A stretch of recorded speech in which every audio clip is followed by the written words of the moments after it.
आत्मीय भाइयों एवं बहनों, प्रणाम।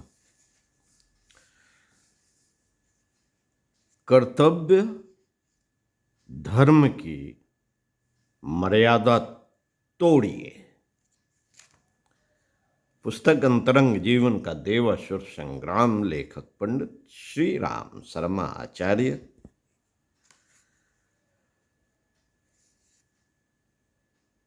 आइए सुनते हैं। परमात्मा ने मनुष्य को अन्य प्राणियों की अपेक्षा विशेष बुद्धि शक्ति दी है। इस संसार में जितनी भी महत्वपूर्ण शक्तियां हैं उनमें बुद्धि शक्ति ही सर्वोपरि है।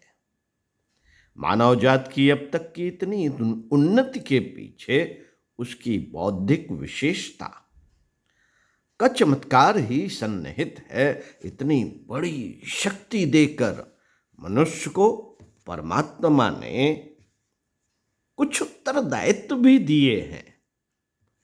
कुछ उत्तरदायित्वों से भी बांधा है ताकि दी हुई शक्ति का दुरुपयोग ना हो।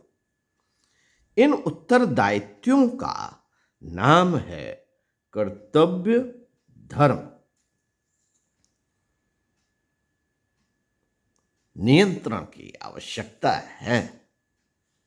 रेलगाड़ी के इंजन में विशेष शक्ति होती है। यह अपने मार्ग से भटक पड़े तो अनर्थ उत्पन्न कर सकता है। इसलिए जमीन पर 2 पटरी बिछा दी गई है और इंजन को उसी पर चलते रहने की व्यवस्था बनाई गई। बिजली में बहुत शक्ति रहती है। वह शक्ति इधर उधर न बिखर पड़े, इसलिए उसका नियंत्रण रखना आवश्यक है।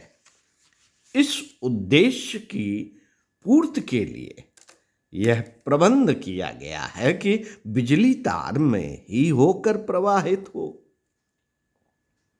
और वह तार भी ऊपर से ढका रहे। नहर में पानी की तेज धारा बहती है। उस पानी को नियंत्रण में न रखा जाए तो उससे गांव के गांव डूब सकते हैं। इस खतरे की सुरक्षा के लिए नहर के दोनों पटरियां काफी चौड़ी और काफी मजबूत बनाई जाती हैं। हर शक्ति तत्व पर नियंत्रण आवश्यक होता है। अनियंत्रित रहने देने पर तो शक्तिशाली वस्तुएं अनर्थ ही पैदा करेंगी।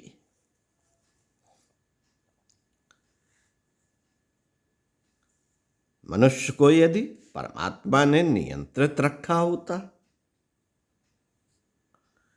उस पर धर्म कर्तव्यों का उत्तरदायित्व न रखा होता तो निश्चय ही मानव प्राणी इस सृष्टि का सबसे भयंकर, सबसे अनर्थकारी प्राणी सिद्ध हुआ होता।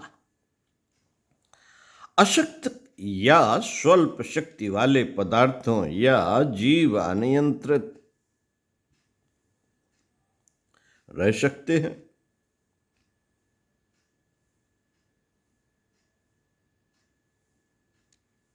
अशक्त या स्वल्प शक्ति वाले पदार्थ या जीव अनियंत्रित रह सकते हैं क्योंकि उनके द्वारा बहुत थोड़ी हानि की संभावना रहती है, फिर जिनकी वे हानि कर सकते हैं उन्हें अपनी सुरक्षा के लिए आवश्यक शक्ति मिली होती है। इसलिए उस स्वच्छंदता में नियंत्रण और संतुलन का एक नियम काम करता रहता है। कीड़े मकोड़े, मच्छी, मच्छर, कुत्ता, बिल्ली प्रभृति छोटे जीवों पर कोई बंधन नहीं रहते, पर बैल, घोड़ा, ऊंट, हाथी आदि बड़े जानवरों को नाक की रस्सी, नाथ, लगाम, नकेल, अंकुश आदि के आधार पर नियंत्रण में रखा जाता है। यदि यदि यह प्रबंध यदि यह प्रतिबंध ना हो तो वह शक्तिशाली जानवर लाभकारक सिद्ध होने की अपेक्षा हानि ही उत्पन्न करेंगे। साथियों, अनियंत्रित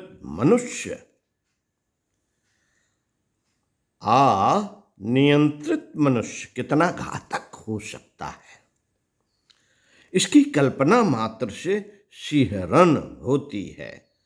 जिन असुरों, दानवों, दस्युओं, दुरात्माओं के कुकृत्य से मानव सभ्यता कलंकित होती रही है, वे शक्ल सूरत से तो मनुष्य ही थे, पर उन्होंने स्वेच्छाचार अपनाया, मर्यादाओं को तोड़ा, न धर्म का विचार किया, न कर्तव्य का।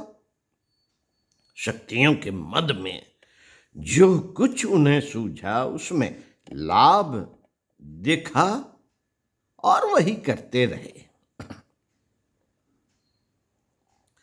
फलस्वरूप उनका जीवन सब प्रकार घृणित और निकृष्ट बना। उनके द्वारा असंख्यों का उत्पीड़न हुआ और समाज की शांति व्यवस्था में भारी व्यवधान उत्पन्न होता रहा। असुरता का अर्थ ही उच्छृंखलता है। असुरता का अर्थ ही उच्छृंखलता है। मर्यादाओं का उल्लंघन करने की घटनाएं दुर्घटना कहलाती हैं और उनके फलस्वरूप सर्वत्र विक्षोभ ही उत्पन्न होता है। सूर्य, चंद्रमा, ग्रह, नक्षत्र, पृथ्वी सभी अपनी नियत कक्षा और धुरी पर घूमते हैं,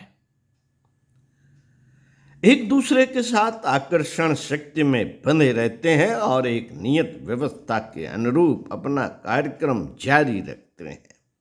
यदि वे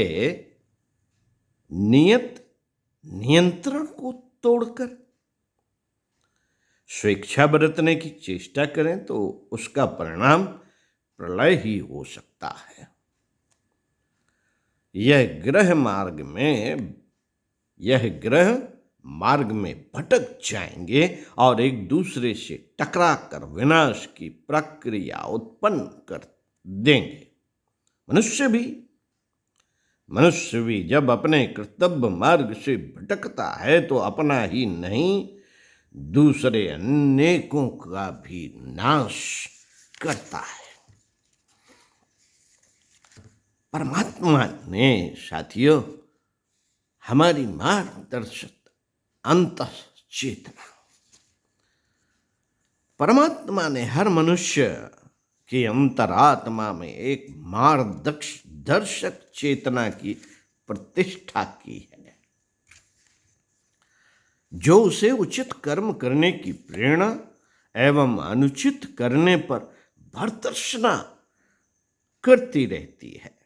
कर्तव्य पालन के कार्य धर्म या पुण्य कहलाते हैं।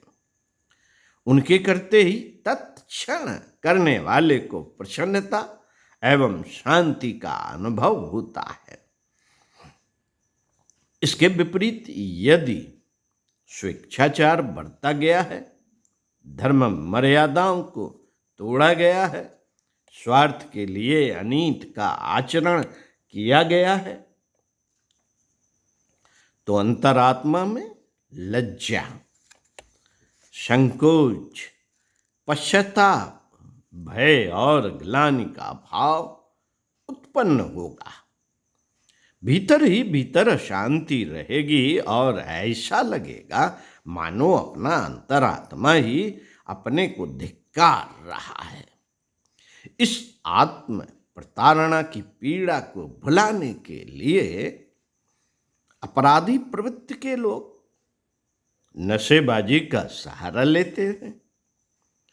फिर भी चैन कहाँ?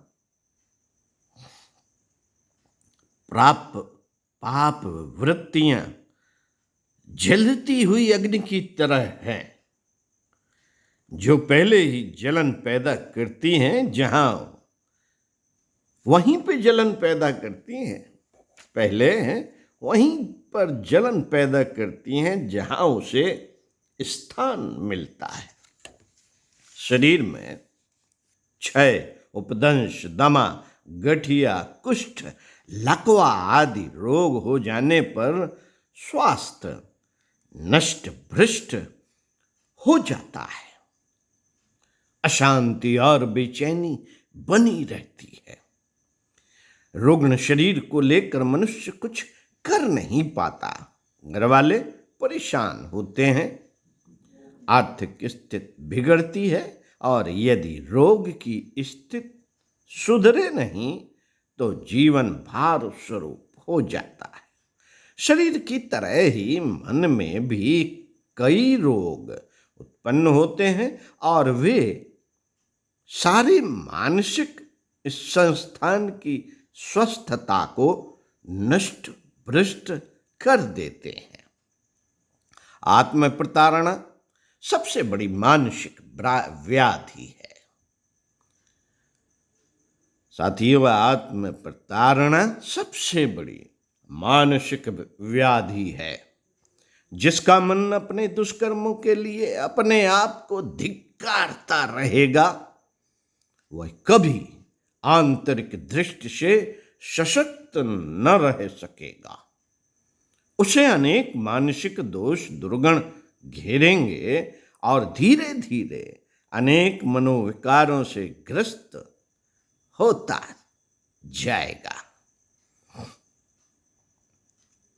साथियों, अनिद्रा, दुख स्वप्न, चिड़चिड़ापन, आवेश, उत्तेजना, क्रोध, चिंता, भय, ईर्ष्या, आशंका, संशय, अविश्वास, आलस्य, निराशा आदि कितने ही मानसिक रोग आत्म प्रताड़ना की व्यथा से पीड़ित मनुष्य को लग जाते हैं।